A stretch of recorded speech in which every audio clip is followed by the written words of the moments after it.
예수님께서 베다니에 오셨고, 베다니에 오셔서 예수님께서 이제 예루살렘에 입성하시지요. 예루살렘에 예수님께서 입성하실 때에 나귀 새끼를 타고 예수님께서 예루살렘에 입성하십니다. 그럴 때 많은 사람들이 종려 나무 가지를 들고 호산나 찬송하리로다 곧 주의 이름으로 오시는 이여 이스라엘의 왕이여 하면서 많은 사람들이 예수님을 이렇게 환영하는 모습들을 우리가 12절 이하의 요한복음 12장 12절 이하의 말씀을 통해서 들었습니다. 그런데 이제 예수님께서 예루살렘에 올라오셨고 명절 즉 6월절에 에베나로 올라온 사람들 중에 누가 있었냐면 오늘 본문 20절에서도 볼 수 있는 것처럼 헬라인들도 있었습니다. 이 헬라인들이 몇이 있었는데 이 헬라인들이 명절에 예루살렘에 에베나로 올라왔다가 이 헬라인들이 예수님을 만나 뵙기를 요청하죠. 그래서 먼저 누구에게 이야기했느냐면 21절 말씀에 보면 베세다 사람 빌립에게 이야기를 합니다. 우리가 좀 예수님을 좀 만날 수 있게 해달라. 빌립이 헬라인들의 요청을 듣고 안드레에게 가서 말을 합니다. 그리고 나서 이 빌립과 안드레가 예수님께 가서 헬라인들이 예수님을 만나 뵙기를 요청합니다. 라고 이렇게 이야기를 하죠. 예수님께서 이 빌립과 안드레를 통하여서 헬라인들이 예수님 자신을 만나 뵙기를 요청한다라는 이 소식을 들으시고 뭐라고 말씀하시냐면 23절 말씀에 보시면 뭐라고 말씀합니까? 인자가 영광을 얻을 때가 왔도다. 이렇게 말씀합니다. 여기서 인자가 영광을 얻을 때가 왔다라고 말씀했는데 왜 헬라인들이 6월절에 에베아로 예루살렘에 올라왔다가 예수님을 만나 뵙자라는 이 요청에 따라서 이 소식을 들으시고 예수님께서 인자가 영광을 얻을 때가 왔다라고 예수님께서 말씀하셨을까요? 여기서 예수님께서 영광을 얻을 때가 왔다, 인자가 영광을 얻을 때가 왔다라고 말씀하심은 이 영광이 무엇과 연결이 되어 있음을 말씀하고 있냐면 예수님께서 십자가 위에서 죽으실 사건입니다. 그러니까 예수님께서 이제 이 헬라인들이 예수님을 만나 뵙기를 요청한 소식을 들으시고 예수님은 무엇을 생각하셨냐면 십자가 위에 죽으실 사건이 임박해 왔음을 아신 거죠. 그래서 예수님께서 십자가 위에서 죽으실 사건을 놓고 오늘 여기 본문 23절 말씀에 보면 인자가 영광을 얻을 때가 왔다. 자, 그러면 오늘 우리가 이 말씀을 보시면 예수님은 자신의 죽으심을 통해서 무엇과 연관을 해요? 영광을 받으실 것과 연관하고 있음을 이 말씀을 통해서 봐요. 그러면 예수님께서 이제 십자가 위에서 죽으실 사건, 즉 죽으실 때에 대해서 이것은 예수님 자신이 선택한 것도 아니고요. 예수님을 모함해서 죽이려고 하는 유대 종교 지도자들에 의하여서 그때를 정한 것도 아니고요. 예수님께서 십자가 위에서 죽으실 이때는 누구의 권한에 있었냐면 하나님 아버지의 권한에 있음을 보게 됩니다. 이 하나님 아버지의 의지, 하나님의 권한에 있음을 보게 되는데요. 특별히 우리가 이합주일날 부활주일이었잖아요. 근데 예수 그리스도께서 십자가 위에 죽으셨다. 이것은 예수 그리스도의 십자가의 죽으심은 결국 실패가 아니고요. 예수 그리스도의 십자가의 죽으심은 곧 뭐예요? 승리의 상징입니다. 그래서 예수님께서 십자가 위에서 죽으실 이 사건이 예수님께서는 영광으로 보고 있는 거예요. 왜냐? 이것은 실패가 아니고 승리하실 사건이기 때문에 이 승리하실 사건이기 때문에 예수님은 이 십자가의 죽으실 사건을 보면서 예수님은 뭐라 그래요? 이제 영광을 얻을 때가 왔다 라고 예수님께서 말씀을 해요. 우리가 요한복음 12장 30절 말씀을 보면 예수님께서 십자가 위에서 운명하시면서 뭐라고 예수님께서 말씀하시냐면 내가 다 이루었다 라고 말씀해요. 뿐만 아니라 빌립보서 2장 9절로 11절 말씀에 보면 예수님께서 십자가 위에서 죽으심에 대하여서 뭐라고 이야기하냐면 죽으신 이 사건을 놓고 모든 이름 위에 뛰어난 이름을 얻으셨을 뿐 아니라 뭘 통해서요? 예수 그리스도의 십자가의 죽으심을 통하여서 모든 이름 위에 뛰어난 이름을 얻으셨을 뿐 아니라 하늘에 있는 자들과 땅에 있는 자들과 땅 아래에 있는 자들로 모든 무릎을 누구에게 꿇게 하셨어요? 예수 앞에 무릎을 꿇게 하셨고 또 모든 입으로 예수 그리스도를 주라 시인하여 하나님 아버지께 영광을 돌리게 하셨다라고 빌립보서 2장 9절로 11절에 말씀하고 있음을 보게 됩니다. 자, 그러면 이제 오늘 이렇게 헬라인들이 6월절을 맞이하여서 예루살렘에 예배하러 왔다가 예수님을 만나 뵙기를 요청하는 이 소식을 듣고 예수님은 이제 뭐예요? 내가 십자가에 위해서 죽을 것인데 그 죽으실 사건이 곧 누가 영광을 받으실 사건인가? 하나님이 영광을 받으실 사건이다 라는 사실로 우리가 이 말씀을 통해 본 거예요. 그러니까 아버지 때가 왔다라는, 아버지께서 영광을 받을 때가 오셨다 라는 사실로 여기서 말씀해요. 자, 그러면서 24절 말씀해 보시면 내가 진실로 너희에게 이르노니 하나의 미랄인 땅에 떨어져 죽지 않으면 하나를 그대로 있고 죽으면 많은 열매를 맺느니라. 하나의 미랄이 땅에 떨어져 죽으면 많은 열매를 맺고 죽지 아니하면 이 열매를 맺을 많이 듣던 구절이죠. 하나의 미랄 많이 듣던 이야기 아닙니까? 하나의 미랄이 땅에 떨어져 죽으면 많은 열매를 맺고 죽지 않으면 열매를 맺지 못한다. 아마 이 구절은 많이 알고 있는 구절이에요. 근데 이 구절이 어떤 구절로 예수님은 연관하고 있냐면 자신의 죽으심이에요.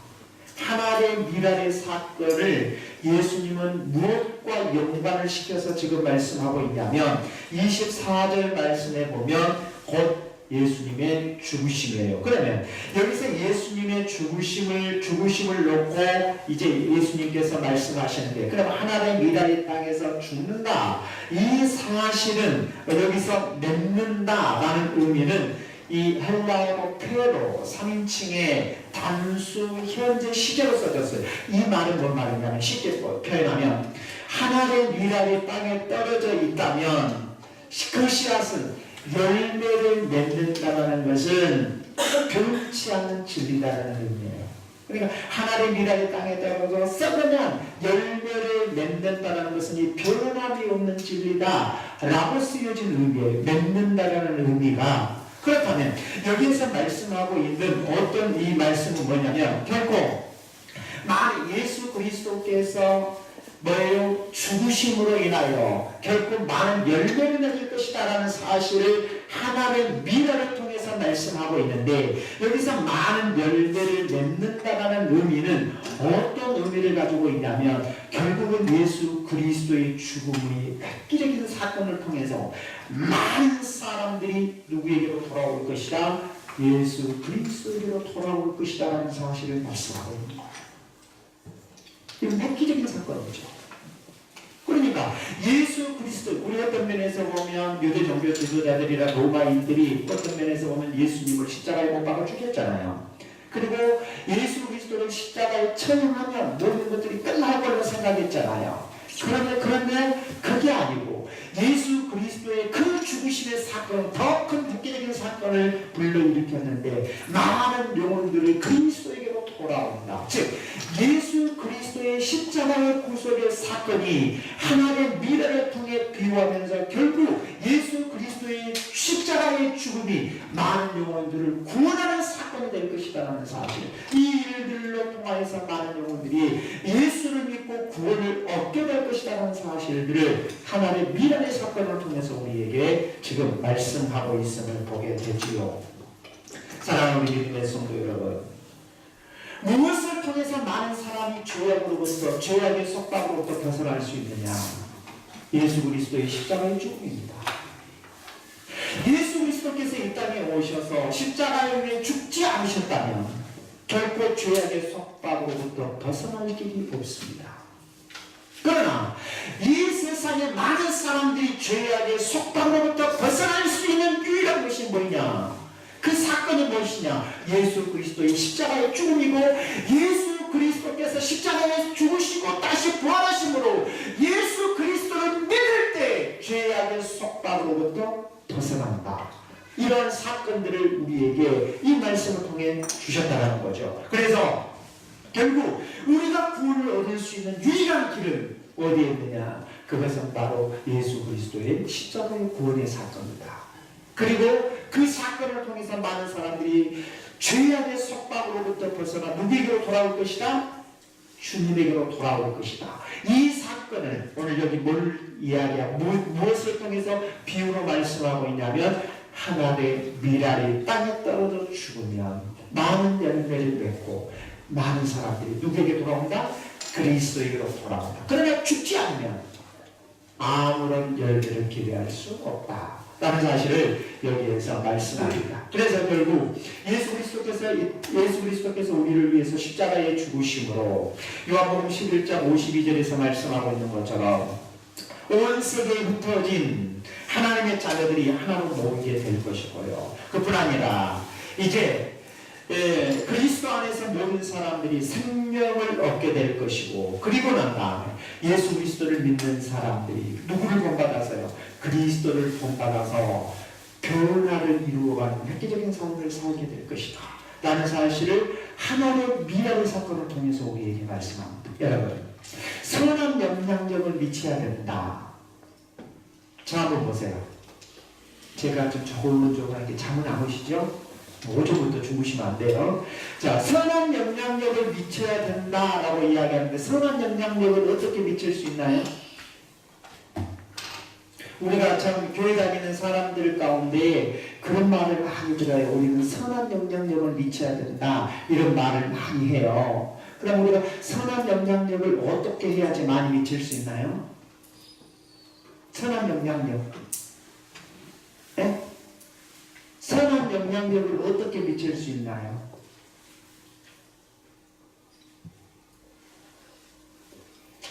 아시면서 대답도 안 하시네. 우리 교인들의 특징은 대답을 안 하세요. 알고 있어도 그냥 목사님 말씀하세요예요. 끝까지. 선한 영향력을 어떻게 미칠 수 있느냐? 여러분, 우리가 말로 선한 영향력 미칠 수 없어요. 내가 교회만 왔다 갔다 한다고 해서 선한 영향력 미칠 수 없어요. 선한 영향력을 미칠 수 있다는 것은 내가 삶의 변화예요.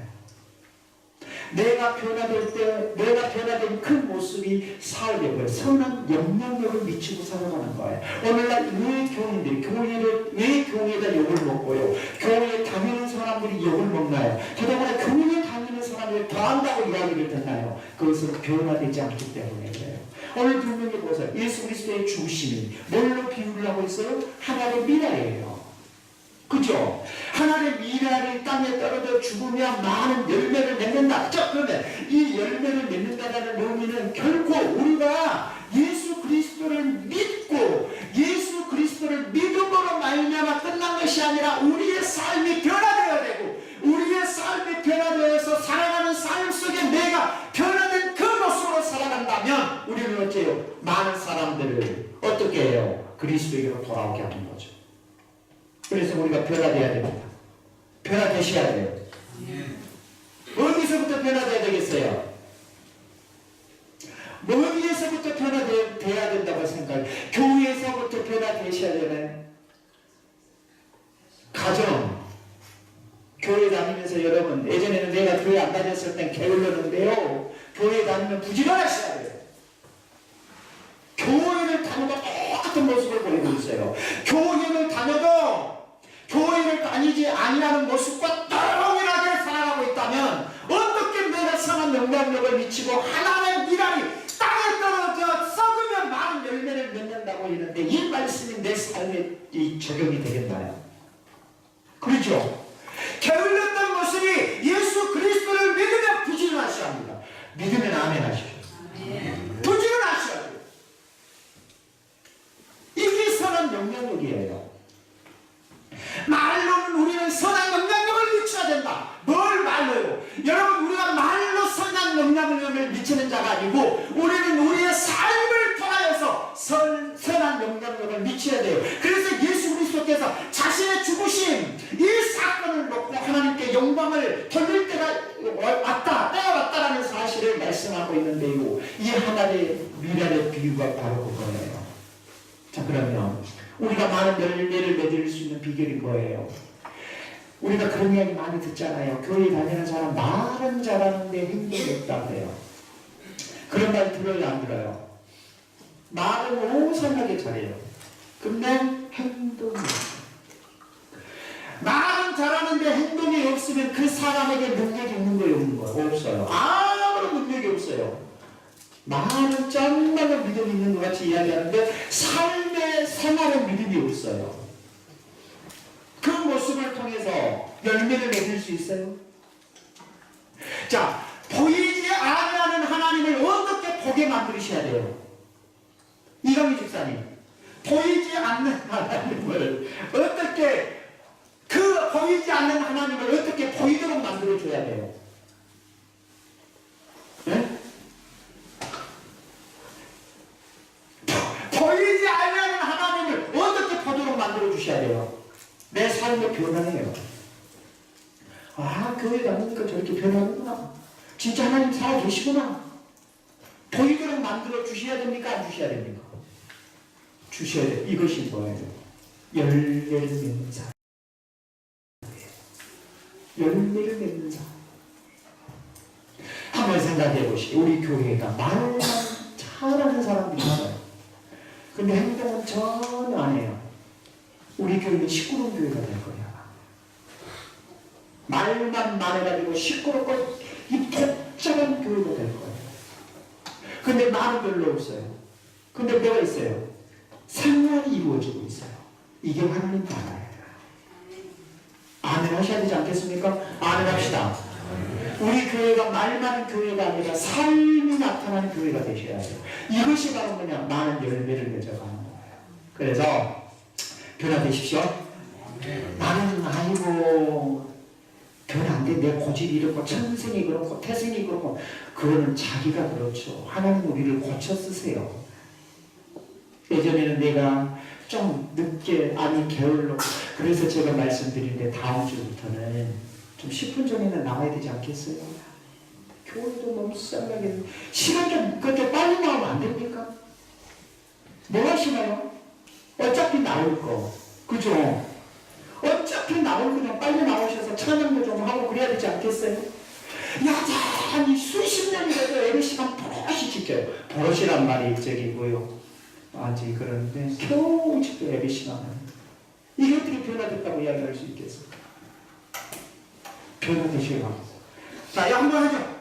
옆에 사람 손 잡고 변화됩시다. 손 잡으세요. 옆에 딱 거의 손 잡고 변화됩시다. 아직도 변화가겠어요. 진짜 변화되셔야 돼요. 이것을 지금 우리 주님이 말씀하시는 거예요. 예수 그리스도를 믿는 사람은 변화되셔야 돼요. 그래야지 열매를 맺는 거예요. 그래서 사람들이 목양교회 교인들을 보면 모습을 통해서 보이지 않는 하나님을 보게 만들으셔야 되는 거예요. 이게 아니겠습니까? 그렇죠? 그래서 우리가 예전에는 그러려고 정말 제가 그런 이야기 말씀을 많이 드렸는데요. 표현하셔요. 부부지간에서 그런 점에서 우리 잠깐 내리시게 좀 길나죠. 유집사님, 우리 정명수 권사님 보고 사랑합니다 한번 하세요. 우리 한번 하고 그래도 표현하라고 했으니까 한번 하십시오. 그렇죠? 순종해야죠. 쑥스러워. 얼른 한번 하셔요. 사랑합니다. 지금 나이가 몇 살인데? 물론 집사님, 그러니까 제일로 나이가 어른스럽게 제가 이야기하는 거예요. 지금 하셔야 돼요. 예비 시간이고. 예배 시간에 할 거예요. 이 표현을 하셔야 되는 거예요. 근데 정말 우리는 표현을 하지. 내가 하나님을 사랑하는 것도 표현해야 돼. 말로는 안 돼. 표현해야 돼. 이게 삶이에요. 그러지 않겠습니까? 근데 저기 보시기요. 나이를 드실수록 사랑하는 모습이 정말 아름답대요. 두 손 잡고 다니는 모습도, 그죠? 이마 그 강을 건너지 마. 그것도 나이 드신 할머니, 할아버지. 좀 그렇게 행복하게 살았으면 얼마나 좋겠어요. 그죠? 그러니까 뭐니까 우리가 나이에 관계는 없는 것 같아요. 나이에는 관계가 없는 것 같고 정말 우리가 사랑했으면 좋겠어요. 제가 지금 격길로 간 거 아니에요. 설교가 격길로 간 것은 아니고. 자, 본문 25절을 한번 보십시오. 다시 한번 24절에 내가 진실로 진실로 너희에게 이르노니 하나의 미랄이 땅에 떨어져 죽지 아니면 한 달 그대로 있고 죽으면 많은 열매를 맺으리라. 그렇게 말씀하시고 25절에 보세요. 자기의 생명을 사랑하는 자는 잃어버릴 것이요. 여기서 자기의 생명을 사랑하는 자는 잃어버릴 것이다. 그러면서 이 세상에서 자기의 생명을 미워하는 자는 영생하도록 보존하리라. 이렇게 말씀하고 있어요. 자, 그러면 이 말씀은 우리에게 어떤 의미를 말씀하고 있냐면 이 세상에서 자기의 생명을 미워한다는 것, 이 말이 뭔 말이겠습니까? 이 세상에서 자기의 생명을 미워한다는 것, 이것은요, 이 말은 뭔가냐면 자기의 생명을 유지하기 위해서 뭐냐면 늘 이기적인 행동을 하는 거예요.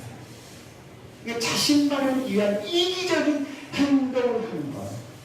이 이기적인 행동에 대해서 미련을 갖지 못하고 살아가는 거예요.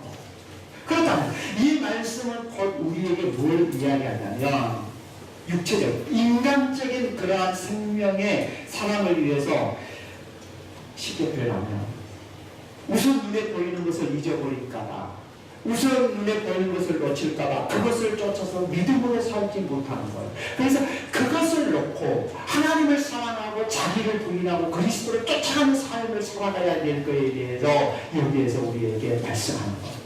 실질적으로 우리가 한번 생각해 보세요.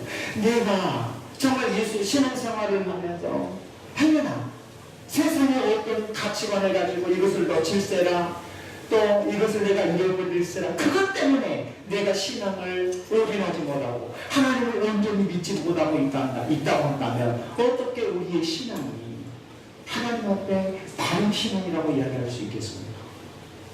우리의 신앙은 어떤 신앙이 되셔야 되냐면 내 자신을 저 그리스도에게 복종하고 내 자신을 부인하는 신앙이 되셔야 합니다. 내 자신을 부인하는 신앙이 되셔야 되는데, 특별히 우리가 마태복음 6장 24절 말씀을 보면 한 사람이 두 주인을 섬기지 못할 것이라고 말합니다. 여기서 한 사람이 두 주인을 섬기지 못할 것이라고 이야기하면서 혹 이를 미워하고 저를 사랑하거나 혹 이를 중히 여기고 저를 경히 여깁니다. 그러면서 뭐라고 이야기하냐면 한 사람이 두 주인을 섬기지 못한다라는 사실을 놓고 이야기할 때 누구와 이야기하냐면 하나님과 물질을 이야기하고 있습니다. 자, 그러면 물질이 얼마나 힘이 있다는 거예요. 그죠? 물질을 섬길 것이냐 하나님을 섬길 것이냐. 한 종이 두 주인을 섬길 수 없어요. 그래서 이 마태복음 6장 24절의 의금에서 보면 우리가 기억해야 될 것은 결코 하나님과 재물을 겸하여 섬길 수 없다라고 말씀해요. 그러면서 우리에게 뭐라고 말씀하고 있냐면 자기를 부인하고 자기 십자가를 지고 누구를 쫓아라? 예수님을 쫓아야 될 것을 성경에서 말씀하고 있습니다. 우리의 삶 속에 어떤 면에 보면 물질이냐 하나님이냐, 나는 내가 뭡니까 결단해야 되고 내가 그 앞에서 내가 선택해야 할 시간들이 올 때가 있을 거야. 물질을 선택해야 할 것이냐, 오늘 내가 물질을 선택하고 물질을 따라갈 것이냐, 하나님을 선택하고 하나님을 따라갈 것이냐. 그럴 때가 있을 거 아닙니까? 그러나 성경에는 분명히 나는 하나님과 섬기고 물질과 섬긴다, 이 두 가지는 존재할 수 없다고 분명히 말씀하고 있음을 기억하셔야 합니다. 여러분, 물질의 힘이 어느 정도예요? 어느 정도 여기에 우리 주님이 지금 하나님과 물질을 견주어 이야기하겠습니까? 물질, 오늘날 사람들을 보십시오. 물질이라면 정말 모든 것들을 다, 가족까지 외면해버린 세상이 됐잖아요. 물질 때문에. 그래서 오늘 저와 여러분들에게 우리 주님이 말씀하신 것이 뭐냐면 자기를 부인해야 된다. 여기서 자기를 부인해야 된다. 쉬운 일입니까? 안 쉬운 일입니까? 여러분, 정말 우리가 이 땅에 살아가고 또 신앙생활을 하면서 신앙을 지켜야 된다는 이 시점에서 내 자신을 부인한다는 것이 얼마나 어려운 일인지 몰라요. 그 어려운 일이 얼마나 어려운 일인가에 대해서 누구를 예를 들어서 우리가 얼른 볼 수 있냐면 아브라함. 자, 첫 번째, 아브라함이 얼마나 어려운 결단들을 하고 있었는가를 우리가 본다. 왜 아브라함이 하나님 앞에 친구라 여김을 받을 수 있었고 아브라함이 복을 받을 수 있는 복의 근원이 될 수 있었는가를 우리가 열심히 말씀을 통해서 볼 수가 있는데요. 아브라함은 고향이냐 하나님의 말씀이냐. 창세기 12장의 말씀을 보면요, 하나님께로부터 아브라함이 부르심을 받았어요. 하나님께로 부르심을 받았을 때 너는 본토와 친척과 아비집을 떠나 내가 너에게 지시할 땅으로 가라 라고 했을 때 아브라함은 하나님의 말씀을 쫓아가야 되느냐 내 고향에 머물러야 되느냐, 이 선택의 기준에 분명히 있었어요. 내가 고향에 여전히 남아있어야 되느냐, 아니면 하나님께서 본토와 친척과 아비집을 떠나 하나님께서 지시할 땅으로 가라라고 했을 때 하나님의 말씀을 쫓느냐, 이 두 가지의 양분길의 중간에 서서 아브라함이 선택하는 길이라는 것은 쉽지 않았을 거라 이 말입니다. 우리가 얼른 생각했을 때 말씀을 보면 아브라함이 하나님의 말씀을 쫓아갔더라 라고 생각할지 모르지만 이 두 가지 양면 이 길에서 중간에 서서 내가 고향에 머물러 있었을 것이냐 아니면 하나님의 말씀을 쫓아가야 할 것이냐, 이 두 가지 양갈래길에서 아브라함이 결단하기가 결코 쉬운 일만은 아니었을 거라 이 말입니다. 그런데 아브라함은 창세기 12장의 말씀에 의거해서 보면 무엇을 쫓아갔어요? 하나님의 말씀을 쫓아 나갔습니다. 그 어려움, 고향이냐 하나님의 말씀입니다. 하나님의 말씀에 순종해서 하나님께서 보여줄 땅으로 내가 가야 할 것이냐, 아니면 75년 동안 살아왔던 이 정든 고향에 내가 머물러 있어야 할 것이냐. 여러분, 쉬운 일이겠습니까? 고향을 떠난다는 것이. 근데 아브라함은 어땠어요? 아브라함은 하나님의 말씀을 쫓아갔어요.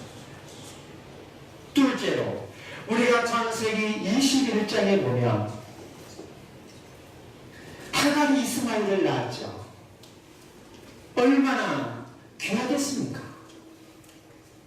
그런데도 불구하고 결국 하나님께서 하갈과 이스마엘을 내쫓아가고 합니다. 쉬운 일입니까?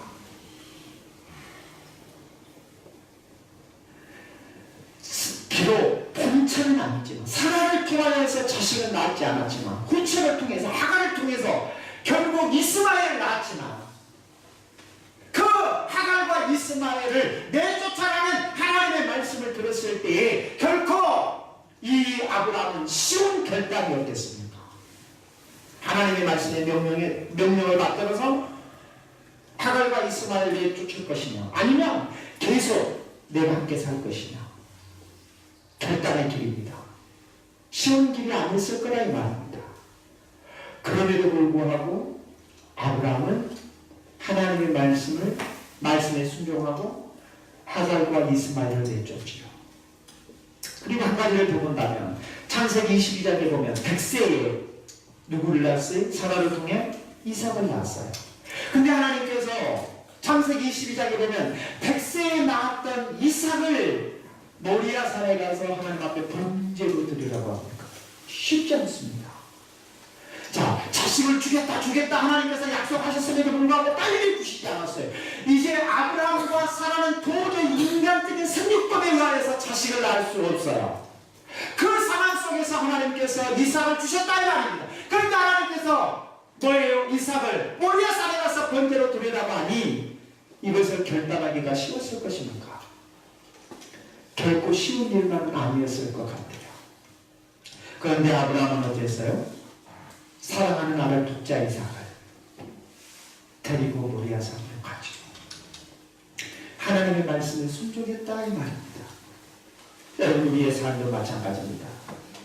어떠한 상황 속에서도 내가 결단할 수 없는, 결단하기 힘든 일들이 우리 앞에 다가올 때가 있습니다. 내가 하나님의 말씀에 순종할 것이냐? 여전히 내가 이렇게 살 것이냐? 내가 내 고향에서 살 것이냐? 말씀을 쫓아갈 것이냐? 하갈과 이스마엘을 계속 내가 함께 살 것이냐? 하나님의 말씀을 따라 내쫓을 것이냐? 사랑하는 아들 백세 얻은 이삭을 내가 하나님 앞에 드리지 않고 내가 내 품속에서 계속 키울 것이냐? 아니면 모리아산에 데리고 갈 것이냐? 쉬운 결단은 아니라. 그런데 아브라함은 그 쉽지 않은 결단 속에서 하나님의 말씀에 순종했습니다.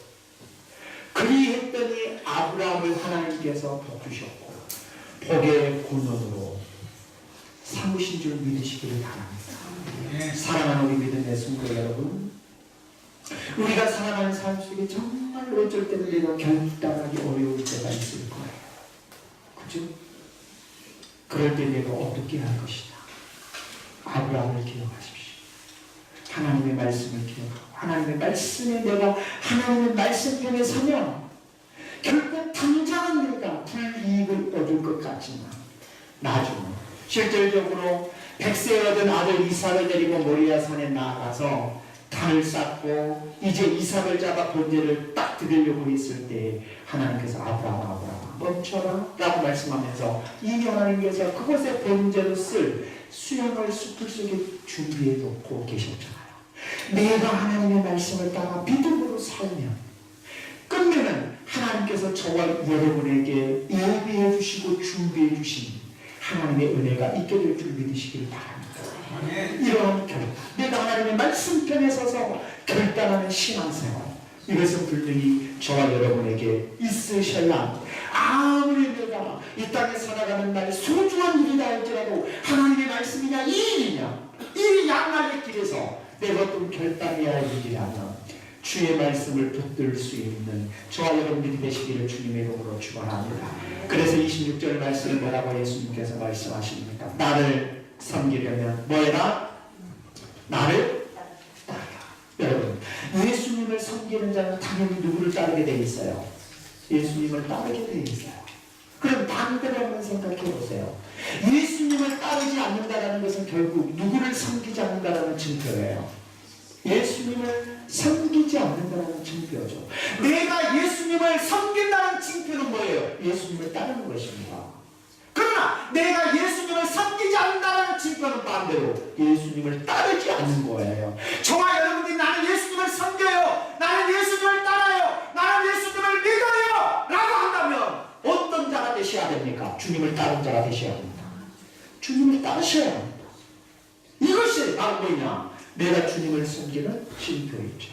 그래서 오늘 여기 말씀에 뭐라고 이야기합니까? 나를 섬기려거든, 나를 섬기려면 나를 따르라.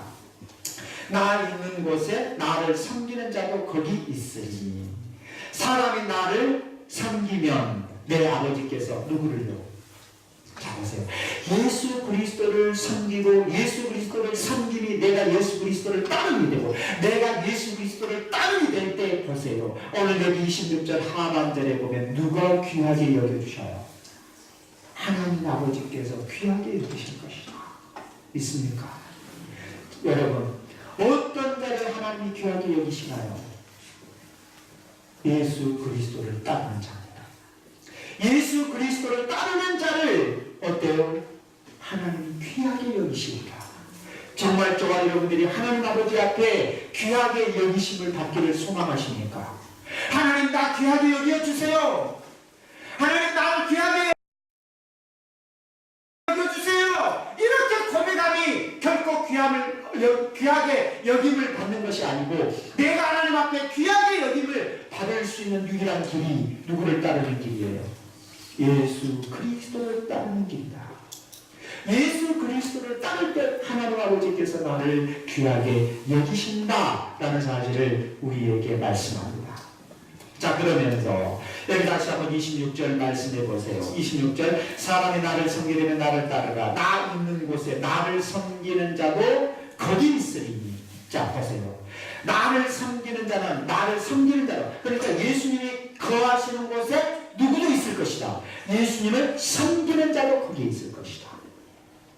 그러면 우리가 이 말씀을 보면 뭔 말이겠어요? 뭐까지 내다보고 있는 거예요. 예수님께서 나를 섬기는 자는 나를 따르는 자도 거기 있을 것이다 라는 말씀을 놓고 보면 예수 그리스도께서 앞으로 십자가에서 죽으시고 부활하셔서 하나님 나라에 승천하시고 승천하심으로 말미암아 하나님 우편에 계실 거 아니에요. 그러면 나 있는 곳에 나를 따르는 자도 거기 있을 것이다 라고 말씀하신다면 결코 예수 그리스도를 섬기는 자, 예수 그리스도를 따르는 자도 누구와 함께 있을 것이다? 예수 그리스도와 함께 하나님 나라에 함께 있을 것이다 라는 사실을 여기에서 말씀하고 있습니다.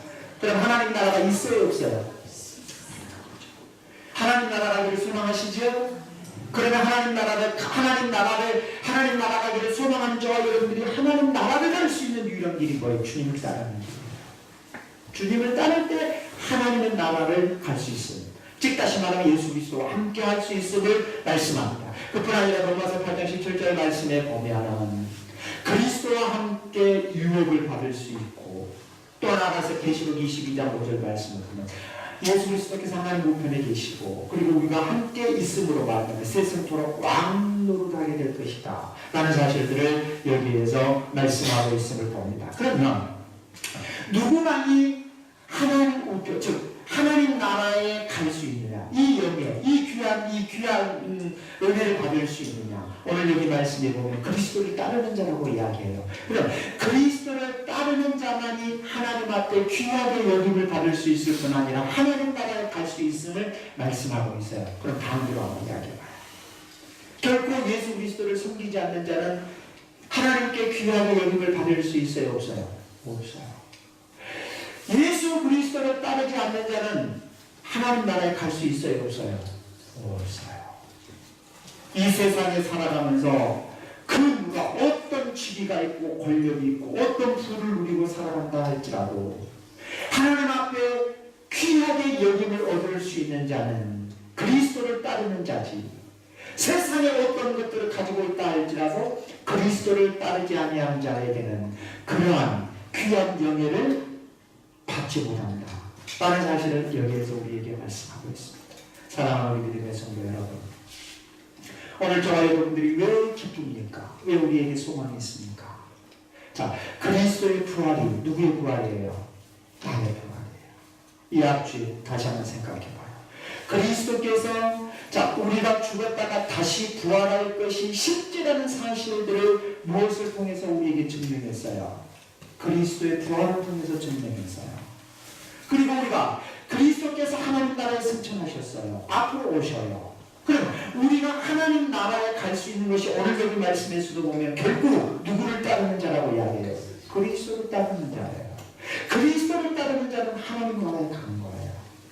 자, 그리스도를 따르는 자는 하나님 나라에 가는데, 그러면 그리스도를 따르지 않는 자는 결코 어떤 자냐? 그 어떤 자가 알지라도 하나님 나라에 갈 수 없다. 그럼 저와 여러분들이 그리스도를 따르는 자라면 우리에게는 뭐가 있냐면 돌아갈 하나님 나라가 있다라는 거예요. 그래서 우리에게 뭐가 있어요? 소망이 있는 거예요. 이제 말씀을 맺겠습니다. 제가 우리 가족 저기 뭡니까 예화를 들어서 죄송합니다. 제가 우리 가족끼리 사는 거 어제 아들한테 제가 전화를 받았어요. 휴가를 내일 모레 온대요. 그래서 제가 그랬어요. 아들아, 너가 휴가를 받아서 돌아올 집이 있다는 것이 얼마나 행복하다. 만약에 너가 휴가를 받아도 돌아갈 집이 없다면 얼마나 불행하겠니. 그러면서 신앙을 제가 접목이 됐어요. 이 땅에 살아가면서 내가 죽어서 돌아갈 하나님 나라가 없다면 불행한 자다. 그죠? 그러나 내가 이 땅에 살아가면서 돌아갈 하나님 나라가 있다고 확신하는 자는 행복한 자다. 저와 여러분 행복한 자임을 믿으십시오. 왜냐? 돌아갈 하나님 나라가 나의 집이 하나님 나라에 있기 때문에 우리는 행복한 자입니다. 그래서 우리에게 기쁨이 있는 거죠. 제가 아들에게 그 이야기를 했어요. 전화를 받고. 너는 돌아올 집이 있어서 행복한 자다. 마찬가지다. 우리가 신앙생활을 하면서 내가 하나님 나라에 돌아갈 수 있다는 이 소망이 있다는 것이 얼마나 행복한 일이냐.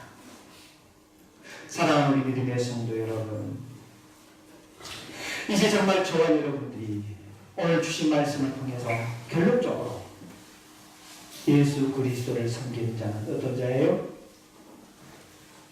예수 그리스도를 섬기는 자는 어떤 자예요? 예수 그리스도를 섬기는 자는 어떤 자라고 해요? 따르는 자라고 하죠. 다시 결론입니다. 지금 정말 저와 여러분들이 함께 고백하면서 말씀을 마치려고 해요. 예수 그리스도를 섬기는 자는 어떤 자입니까? 예수님을 따르는 자입니다. 기도하겠습니다. 거룩하신 아버지